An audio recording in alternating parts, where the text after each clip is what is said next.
Welcome, everyone. We're back with another episode of Swoon-Worthy, Season 3. And this time we are covering another Jane Austen story. It's Jane Austen's final completed novel, Persuasion. It was published in 1817, 6 months after her death.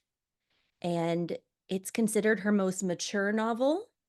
We'll get into elements of that and really talk about this romantic, epic story that Jane Austen wrote. So please join us on this journey, and we can't wait to hear what you think about it. Something I read recently, the book's title was not Jane Austen. So Persuasion, her brother Henry came up with that after she died. And there's a thought that her novel would have just been called The Elliots, which is the family name. Interesting. But I really like the title Persuasion. And this, Kayla, this is actually my favorite of her novels. Oh I don't no, know. What? Why? Oh no. it's my least favorite. Even Mansfield Park, you prefer the story?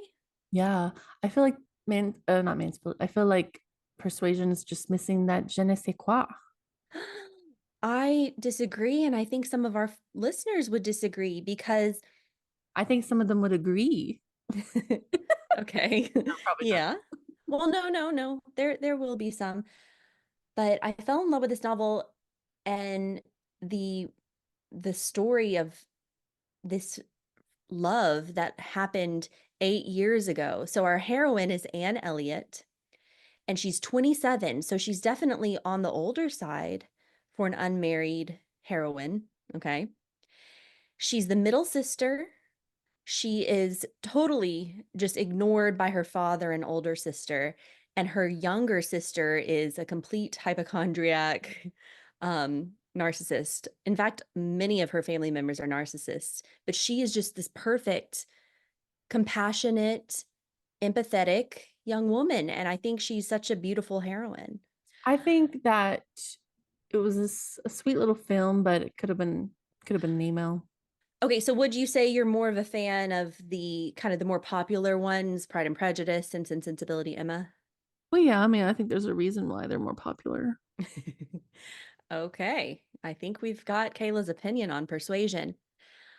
Now, we're going to talk about three different adaptations, three movies, 1995, 2007, which that's the one we watched together, Kayla, and 2022, the infamous Dakota Johnson version on Netflix. We have to talk about that one. Many people detest it. And I think, before we get into it, I think I like them. I've been hoping for the perfect adaptation, and I don't think it's actually been made. I think we need a newer version that's authentic, period accurate, but aesthetically pleasing, the perfect cast. And I feel like we don't have that. And I bet, Kayla, that would change your mind if like there was the perfect, like think of the vibes of Pride and Prejudice 2005. So I think if that cast was casted a little differently, I think it would have been better. I don't think Dakota was the right No, choice. she was not Anne, but I loved Cosmo Jarvis as Wentworth personally. And I liked some of the other actors, but she was not Anne. She was not good. She was not good. Yeah. Okay, we can She's agree. she knows what an iPhone is. She does. She was very Bridget Jones in that movie too, drinking wine and just kind of doing stupid things to put herself in awkward situations and then talking to the camera. And I was like, this is not, It felt like a joke, it was like like a making big fun joke. of period films almost or something. Ooh, yeah. But then I think some of the other cast were acting as if they were in the right period. So Yeah. it didn't work. Yeah. Bad version. I mean, there were elements and I don't want to it takes a lot for me to really hate on a film. Like, I can see good elements from it. And I also think if this is someone's introduction into Jane Austen and it gets them interested in more period dramas, like, I don't want to dissuade someone and make them feel bad for liking it. I would never Am want to do I- Same with that was my thought with Bridgerton all along. I call it like a gateway period drama. It like opens the door for people who maybe wouldn't have otherwise. Possibly. Yes, okay. So, anyways, back to the storyline. So we have this middle child who is 27, and Jane Austen and all the other characters in her novel say that she's lost her bloom, which is so sad to think of. Like, how would you like to be just walking around, with your family all the time, your friends, and they're like, "Oh, poor Anne, she lost her bloom." I know. I think it's sick. Like flowers are pretty even when they're dried and smashed into a book. Oh, I love that. Flowers are beautiful, all crumpled up in a bowl of potpourri. Flowers are beautiful, in each stage of their life, not I just in full bloom. I think that's wonderful, and I am so with you. But I do think in all the adaptations, they start her out looking a bit drab, whether it's her clothing or like less makeup or something, and then by the end of the movie, they make her look a little more peppy, a little more like vibrant. So I think they do that on purpose, and I can get behind that. That's fine. She's happier at the end. Yeah.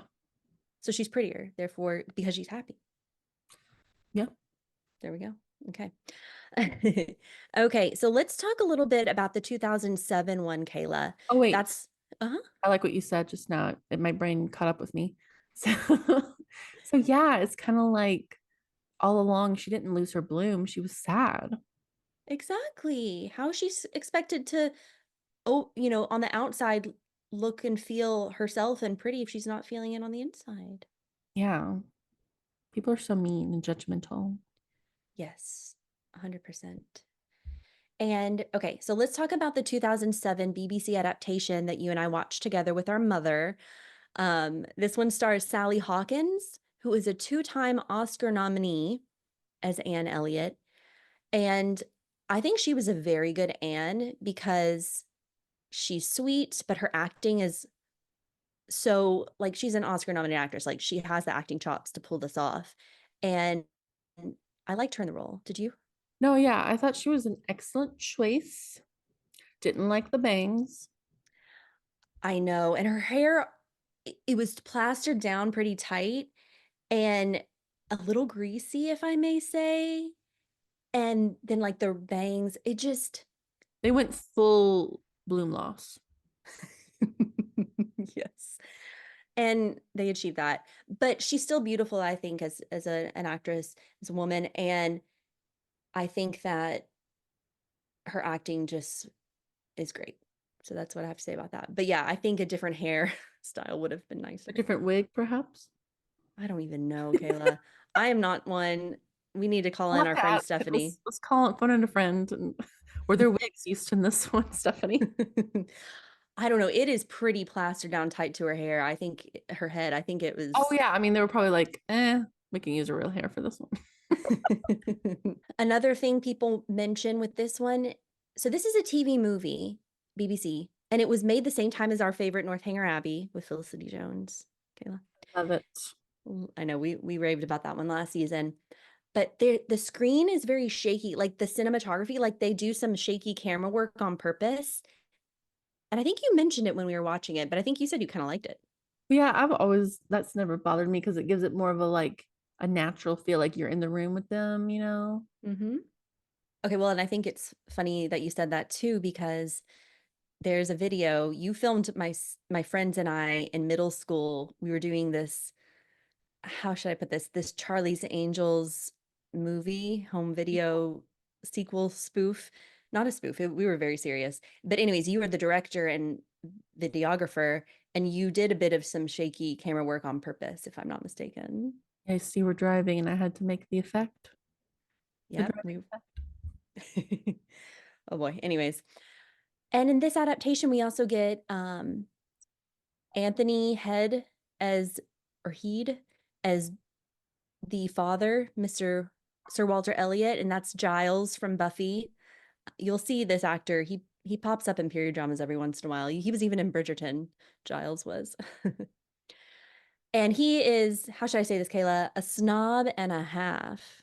Mhm. He's just totally into himself, and his older daughter is his favorite, even though she's just not pretty inside. She's most like him. She's most like him. And then the younger sister, we learn, has been married off. And when Sir Walter Elliot and Anne go to Bath because their finances are just terrible and they're letting their house be leased, they just send Anne to her sister Mary to take care of her. And we then see in every adaptation, we get to meet Mary Musgrove, formerly Mary Elliot. And this character is hilarious in every episode. So in this one, the 2007, it's played by Amanda Hale, who you may remember from The White Queen. And I just love this sister. She's a hypochondriac. She's always just like, oh, you're not paying attention to me, Anne, or whatever. And it's just so funny. I don't know. Yeah, she's kind of my I just feel like I relate to her. I was going to say she's your spirit animal. Yeah. Oh my God. That's what I was trying to say, but I couldn't think of it. I know. I You just wish I could be with you all the time and just whine all day. Carly, help me. Oh my gosh, this would be our life if we were both living together. Even Anne is a better like aunt than Mary is to her little kids. Like she's just the perfect sister, the perfect family member. And then we even learn later on that Charles Musgrove wanted to marry Anne, and Anne refused him, and so she married Charles married the younger sister. Wow. I know. I Sad. know. Mm-hmm. But then we have the Musgrove girls, so the sisters. So I guess like the sister-in-laws, right? And Louisa and Henrietta, and they're supposed to be just cute, carefree, flirty a bit. Not, you know, Stupid. not no, I wasn't. They're not, I wouldn't say they're too All right. stupid. She, you know what happens to one of Oh them. yeah, we're gonna get there. Okay. She's pretty stupid.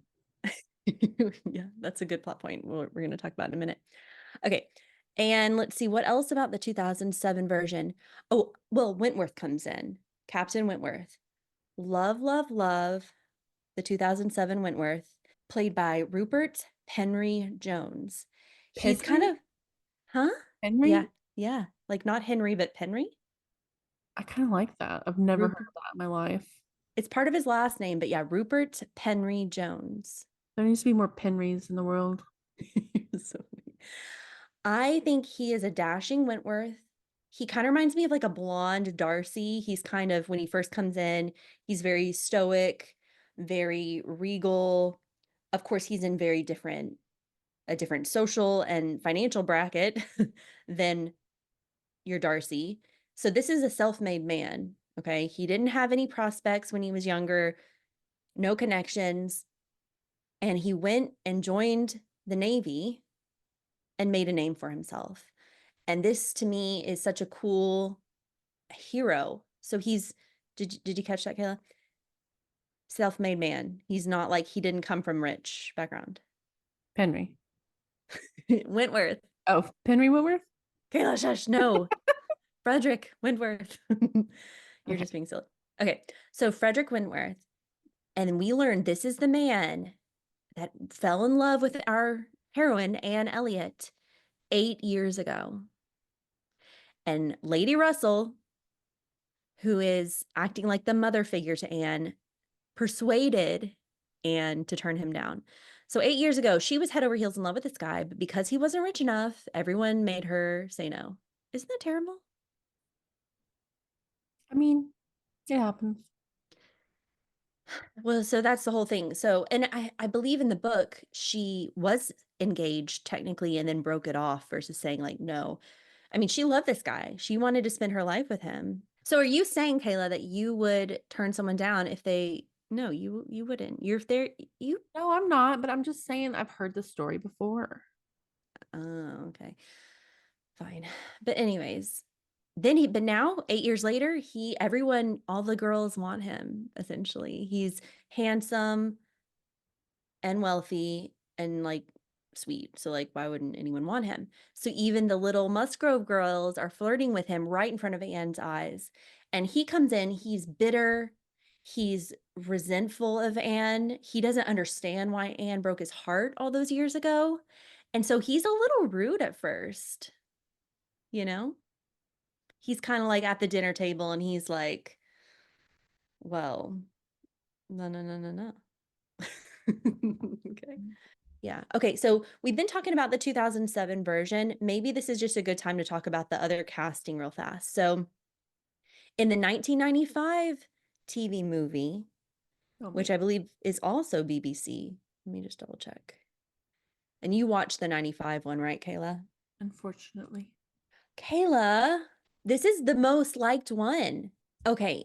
It's a little dated, I would say, but it's quite accurate, and none of them know what a cell phone is. That's That's clear. that's yeah, that's a good way to put it. Very, very good period drama Very faces. realistic faces, I would say. Okay, so this one is actually higher rated, 7.7 on IMDb, whereas the 2007, which I actually really like, is the 7.4, so still decent. And then Kayla, the Dakota Johnson one is a 5.8. Like people just detest that one. Yeah, it's But okay, Persuasion 1995, Amanda Root plays Anne Elliot. She's been in many things. And Kieran Hines is Captain Wentworth. And you're saying that you didn't quite like these actors as much. no, um, I don't know how to put this delicately. I think they all lost their bloom. You can say that, I think. I mean, they're definitely just going for a real authentic look. Yeah, Mhm. rugged, rough around the edges. We're also, they look a bit older, I think, and it's a bit dated. But I think that they got that casting right as far as like the three sisters look perfectly like sisters. And I feel like they haven't really captured that in the other versions. Anyways, yeah. Yeah, Okay. I think it was the oldest one. She had Mhm. brown hair and she was constantly just nibbling on things the whole movie. Yes, That yes, drove me insane, but maybe they did that on purpose. she's just so funny. And you'd hear like Ooh, it was just like ah, mouth stop it. noises. No. Yeah, no, I do think she was a good older sister because she was so annoying. But yeah, so she was eating marzipan and like bonbons and like, Anything she yeah. could get her hands on, she wanted to eat it throughout the whole movie. She just looked so like full of herself the whole time.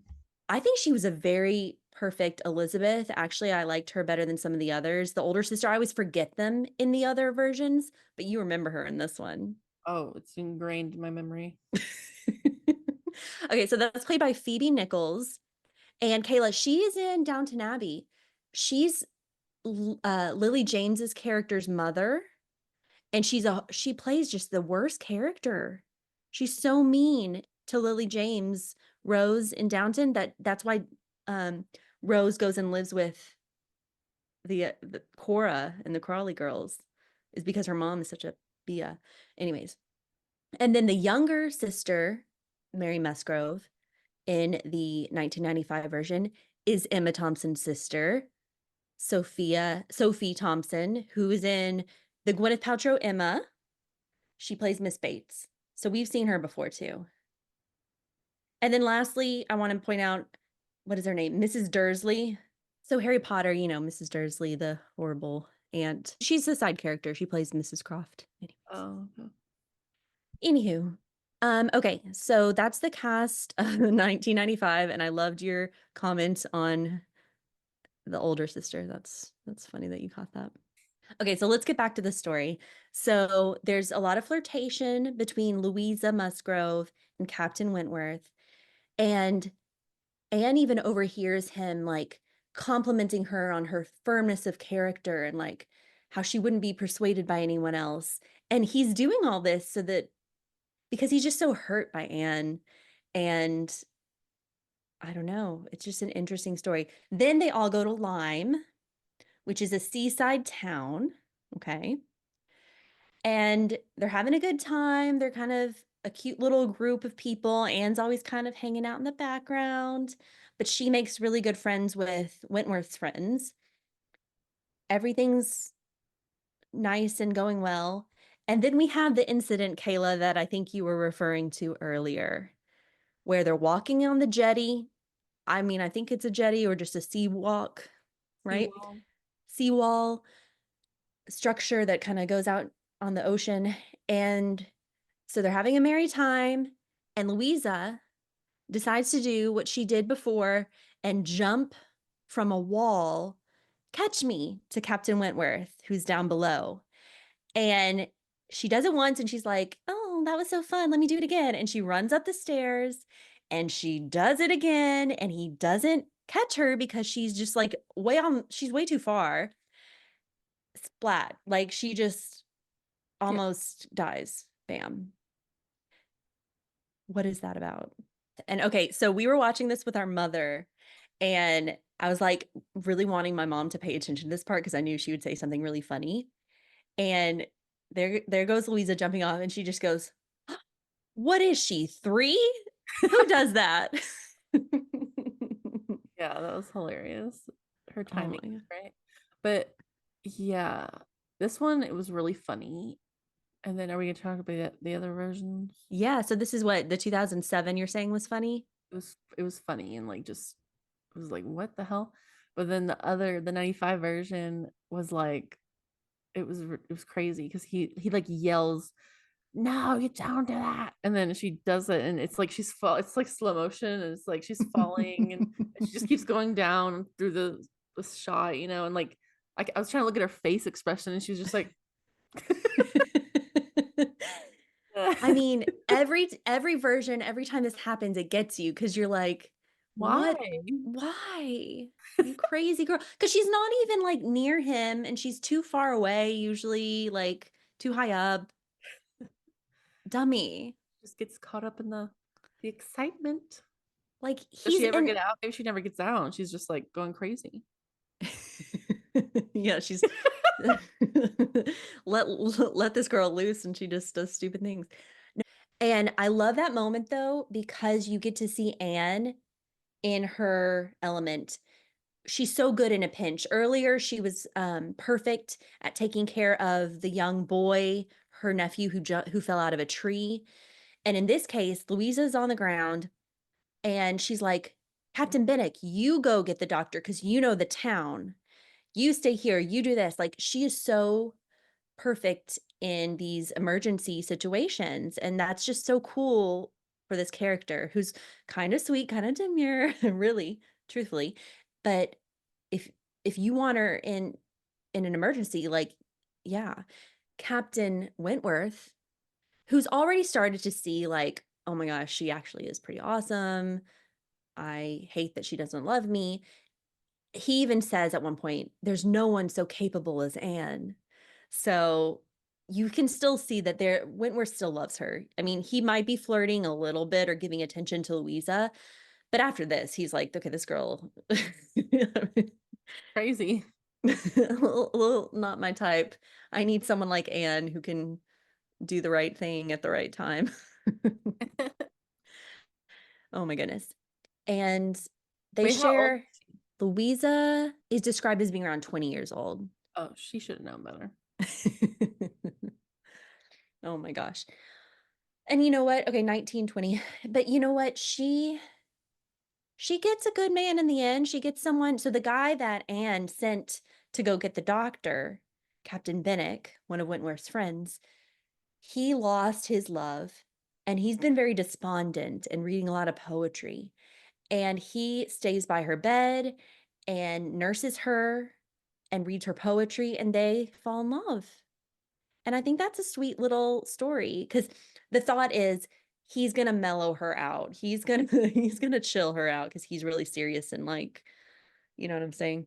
Um, and then Wentworth is free to be kind of thinking about Anne again. And this is also an interesting thing. So Anne catches the attention of another gentleman, and we don't know who he is right at first. She doesn't know who he is. It's actually her cousin. You know, Caleb, how the Jane Austen Gals love their cousins sometimes. So this is cousin Elliot, Mr. Elliot. So in the 2007 version, Mr. Elliot, William Elliot, is played by Tobias Menzies, who you may know from The Crown or Outlander. He plays the evil, evil man in Outlander. Well, in the Dakota Johnson version, it's played by Henry Golding, and that also was a really nice choice, I think. Very attractive.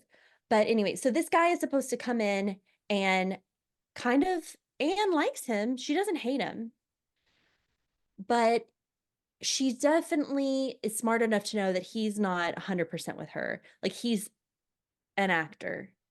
Because why all of a sudden is he interested in their family and, you know, making up with them?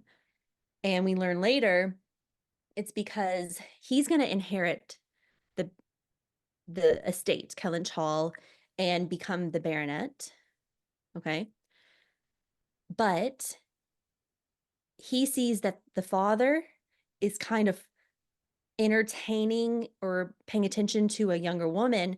So if that woman, Mrs. Clay, marries Sir Walter Elliot and has a baby, he's going to lose the house. He's going to lose the estate. He's going to lose the title.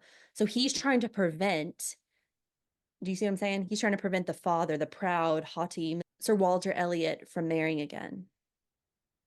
And then we learn he's like having a little affair with this Mrs. Clay anyways.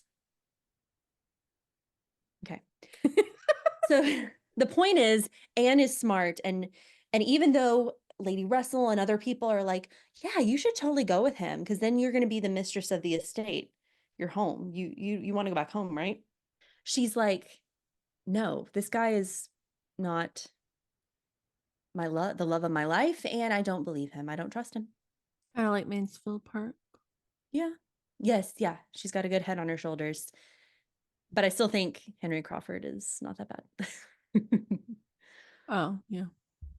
Okay, so we're getting close to the end of the story because they're in Bath. There's events going on, like concerts and theater and all this stuff. And Mr. Elliot is totally not hiding his feelings and kind of wants to marry Anne. And in some versions, you see a big misunderstanding where Captain Wentworth sees this and is like, she doesn't love me. This is hurting me again. I can't do this again. And Kayla, in the 2007 version in particular, I feel like it's so hard to watch because you just see her trying to talk to him and explain things to him, and he's always being pulled pulled away from her, and people keep interrupting. Do you remember how many interruptions she kept getting? Yeah. It was so annoying. But in the 95 version, there's like they cut that out. Like it's less misunderstanding. It's just kind of more straightforward. And then you have the big climax of the romantic story. And this is why I love this novel is because it has the most amazing writing by Jane Austen, Kayla. So I got to talk about this scene though, Kayla, because this is everything. This is when Jane Austen is a much more mature writer and she's getting pretty personal here. People even think that Wentworth and this love romantic happy ending is because she didn't get her happy ending. Well, duh. No, I know, but so if you've seen Becoming Jane or if you've heard of that story, there's the Tom Lefroy character, and they were not able to marry. Anyways, okay. So let me just read a few passages from Persuasion, okay? So Wentworth is in the room and he's writing a letter or doing something, and he hears her talking, I think to Captain Harville, yes. And she says, um, so while the woman, so they're arguing about who loves the longest. Is it a man or a woman? Who's the most loyal, the most like, whatever. And she says, all the privilege I claim for my own sex is that of loving longest, when existence or when hope is gone. So she's saying this, that like no, it doesn't matter what you say. You could say that men write all the poetry about the fickleness of women and whatever, but that's when the woman you love lives and lives for you. I'm saying that when it comes to like hopeless love, women win the award here, okay? And Captain Wentworth overhears this and he like this is kind of like a clue to him. Maybe she does still love me. And so he writes her a letter. And this letter is just amazing. This is just, oh, her eyes devoured the following words. I can listen no longer in silence. I must speak to you by such means as are within my reach. You pierce my soul. I am half agony, half hope. Tell me, not that I am too late, that such precious feelings are gone forever. So that is like the quote of Jane Austen. You pierce my soul. I am half agony, half hope. That is like, I love that. isn't it beautiful? I think people felt deeper back then. They felt deeper. And this is the first time Jane Austen is writing these deep words. Because if you go back to some of her earlier writing, there are lovely romantic happy endings, but they're more kind of like inferred and like not a lot of, you know, really swoon-worthy dialogue, right? This is like, wow. So he says, he calls her too good, too excellent creature. You do us justice indeed. You do believe that there is true attachment and constancy among men. Believe it to be most fervent, most undeviating in himself. And then he says, I love this. A word, a look will be enough to decide whether I enter your father's house this evening or never. Such a letter was not to be soon recovered from. So she's like overjoyed by this letter and just feeling a lot of things. And luckily, she has in writing his affections. Like he's saying, I still love you. Let's get married. Yeah. Okay. So I hope you understand now, Caleb. This is why I think this novel is so beautiful because it's just Jane Austen at her finest. Yeah, I guess I need to read her books. Yeah. But it's I haven't read all of them in a while. Like I actually need to reread them. It's been a long time, but you bought me that nice, pretty version of all the novels. Yes. So thank you.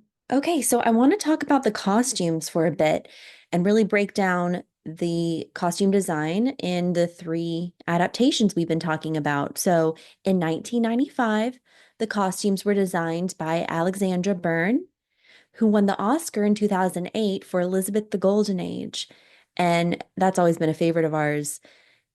Alexandra Byrne also designed for the 1999 Elizabeth movie, Phantom of the Opera, which has some stunning costumes, Finding Neverland, and even Emma 2020. Now, in this Persuasion adaptation, the whole party, like all the ladies, they're wearing pinks and reds and peaches when they're together. And then Anne is always set apart a little bit. So she's wearing light blue in the scenes. Sometimes she's sitting at the piano. I'm picturing her, Amanda Root, wearing this pretty light blue. And then in Lime, all the ladies are wearing red capes as they're walking around by the ocean, by the seashore. Makes me think of Harriet Smith in the recent Emma. And Anne is wearing a brown cape, so it's a bit drab. She's always slightly different than the rest of the group. But then when Anne goes to Bath, she's a bit happier. She's wearing a brighter pink, and it really looks so pretty on her. She's got this pretty pink pelisse and a pink bonnet with the white ruffed collar kind of showing through. And that also made me think of the Emma movie. Anya Taylor-Joy wears a lot of rough collars. And yeah, she's just so pretty towards the end. And it kind of shows in her costuming. She also wears a white dress at the end for that concert, and it's really lovely. Some light green and pink elements. Her hair looks great, pulled back with some pearls and white flowers in it. Very delicate. And at this point, she's getting a little more bold. She talks openly to Wentworth in front of her family, and the confidence really shows through. Then we have the 2007 film, costumes designed by Andrea Gaylor. And Andrea Gaylor won an Emmy for the costumes in the 2006 BBC Jane Eyre miniseries adaptation. Also designed for the Bleak House miniseries and Mansfield Park, the film that we covered once before from 1999. So not a stranger to period dramas. And in this one, Anne wears a lot of purples and sort of olivey greens. They look very pretty on Sally Hawkins. I love purple. That's my favorite color. So I'm kind of drawn to these costumes. And she wears some paisley prints too, which we see in Regency times. And it makes me think of even Kate Sharma in Bridgerton, the paisley print. Lastly, in the 2022 movie, we have costume designed by Marianne Agertoft, who also designed for season 1 in Poldark, Death Comes to Pemberley, and the BBC Les Mis miniseries in 2018, which had Lily Collins in it, um, which is kind of an underrated miniseries. I do recommend that one.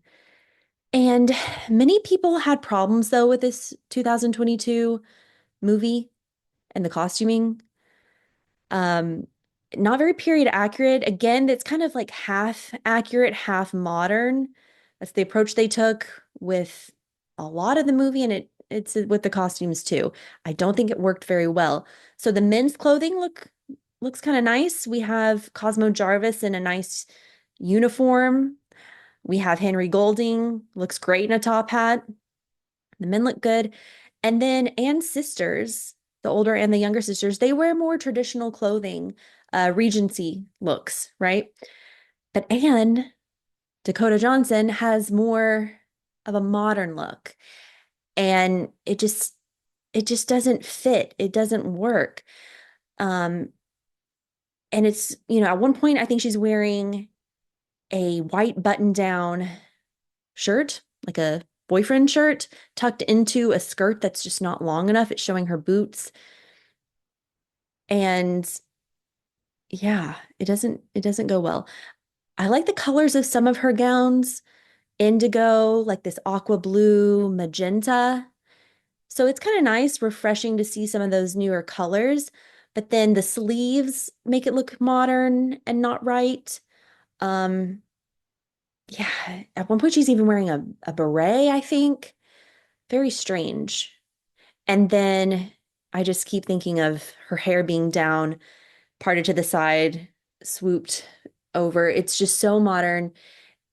There's that one scene I hate in particular where she's got this like mustache drawn on with like some jam, and Wentworth comes in, and it's just so embarrassing. And that whole scene is like my least favorite. And then there's an awkward dinner scene. She's wearing the chartreuse green. Not a huge fan of that gown either. So just her costumes seem out of place compared to the rest of the movie, the rest of the characters. And yeah, that's kind of my take on the costuming for the three movies we've been talking about. Did you have an ending that you liked better from the two, the 95 or the I 2007? liked the 2007 overall in every way the best. Okay.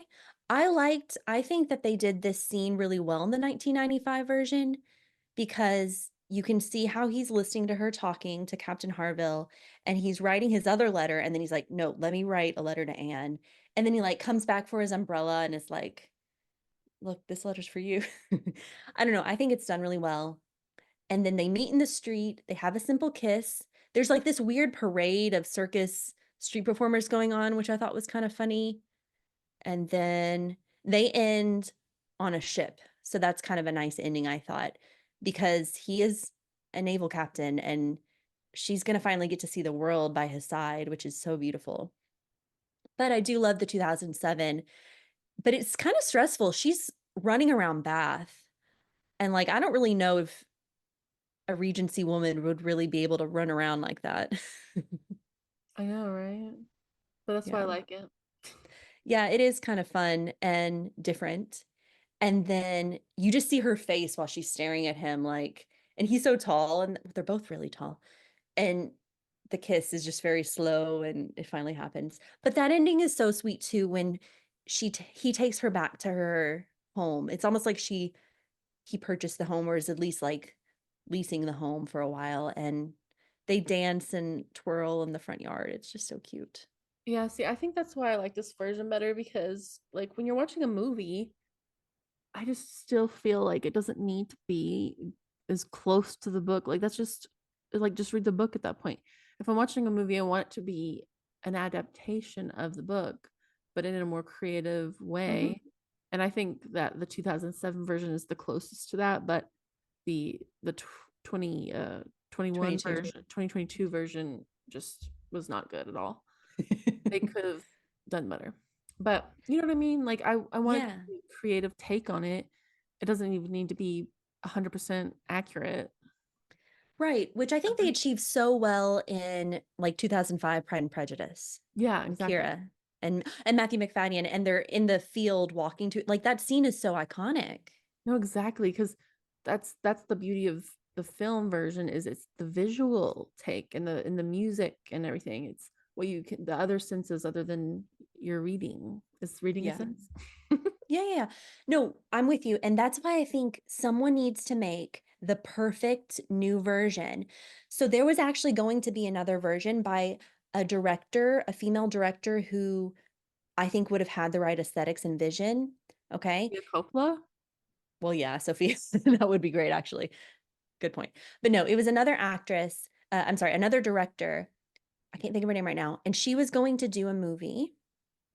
Hold on, let me just quickly get the director name. Hang with me. Because this I is think like, I huh? think I think Sophia Coppola could do a great Persuasion. It even sounds like one of her movie titles, like Persuasion. I know. I think it really, I agree with you.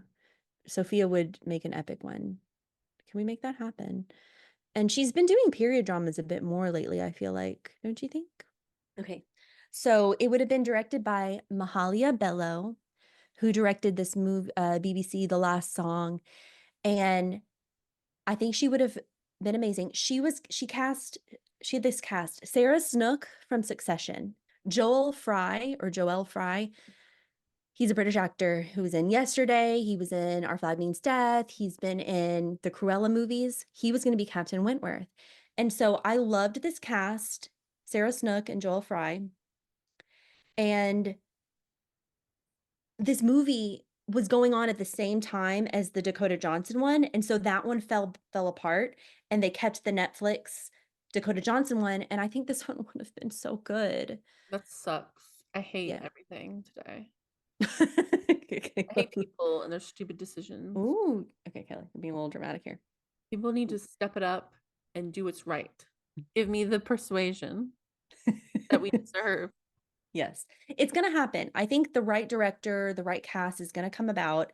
It's going to be an aesthetically pleasing, non-greasy haired adaptation, Can and we we're get going to a love it. really hot Wentworth because so far it's been lacking. No, I like the Wentworths. But Cosmo we Jarvis. but I want you to love the Wentworth. No, I think honestly, okay, so in 2022, Cosmo Jarvis has been in period dramas, Peaky Blinders, Lady Macbeth, and he's now in the Shogun series. I think he was the perfect Captain Wentworth. I think Dakota Johnson just failed miserably. I also loved the actress who played Mary Musgrove in that one, Mia McKenna Bruce. I thought she was a hilarious younger sister, hypochondriac. And that's all I'll say about that. Closing statements for me. I Yeah. think that Jane Austen wrote a really great book, and I haven't read it, but I'm sure the writing is just fantastic. There, however, I think that the story translated to film is lacking a bit of interest. And I think that they just need to have a really spot on cast. I think they need to take a little bit of an artistic liberty here and there in the film version, and just make it a beautiful visual storytelling of the story because I just feel like, you know, there's just lacking a bit of interest. I keep saying the same thing over and over again. Yeah, But yeah. No, you know I'm what I mean? no, I know what you mean. And if you're gonna go modern, go full modern. Don't go half modern like this 2022 version. Honestly, I feel like translating to film is just boring if as a period film. I feel like doing like a Bridget Jones Clueless type of thing with this story would actually be much better. Yeah, they didn't go there fully. They were like kind of hinting at it, like with the breaking the fourth wall and the drinking the wine and Oh no, I think they need to go full like modern time take on this story. okay. Okay, like a bit clueless Have a like you're few little, you know, little Jane Austen like references or something to make it. okay. But I think the story is just as period film, it's just like, okay, they're talking in a room again. No. Okay, well, But the book, I I'm sure the think book's amazing. Like I'm sure okay. it translates much Okay. better as in the written form. Okay, well, my closing remarks are I think they should either bring back the Sarah Snook version because I think she's pretty and like awesome and would do a good job, good acting, or I think they should do a new version, authentic but aesthetically pleasing and very Pride and Prejudice like and ethereal and like the cinematography, the what did you say in the Pride and Prejudice? The sun flare, what is that called? Claire. Lens flare, waking up at dawn to go meet Captain Wentworth. I don't know. And I was thinking about a recasting, and I feel like a good Anne Elliot. I'm almost thinking I may be crazy. Phoebe Dynevor, who played Daphne Bridgerton, I bet they can make her look a little more drab at the beginning and then make her look really like vibrant at the end. And she can be like sweet and caring, but also like a commanding kind of performer. I don't know. I can see her as an Anne Elliot. I think a good Wentworth would be Jacob Elordi. This one I could see. I'll give you this one. I think he could be, yeah, let's do it. Sure. Australian naval captain. Yep. Oh yeah. Okay. Okay. So, what do you think, guys? Do you think Phoebe Dynevor and Jacob Elordi could pull off a Persuasion? Um, Let us know who else you think you would cast. Ooh, I think it should be set in modern times, but then something happens and they go back in time and it's a period film, Persuasion, and then they go back into the future again at the end. Okay. And it was just a dream. And they're in a snow Fever, globe. they're in a snow globe. Fever dream. Snow globe. Okay. Or like in Singing in the Rain, they get hit in the head in the back of the theater and no. I would watch Musical. I would watch all of that. And there you have it, guys. We've talked in depth about Persuasion, Jane Austen's final novel, final completed novel, I should say. My personal favorite, and all of the recent adaptations from 1995, 2007, 2022, if you could call it a real persuasion or not. And we hope you enjoyed our conversation on this. Let us know what you think. And thank you for tuning in to our third season of Swoon-Worthy. Kayla, we've actually covered all the published, completed Jane Austen novels now. All right. Thank you all. And please continue to follow us on Instagram. Leave your comments on Spotify or wherever you listen to podcasts. And we'll catch you next time. Bye.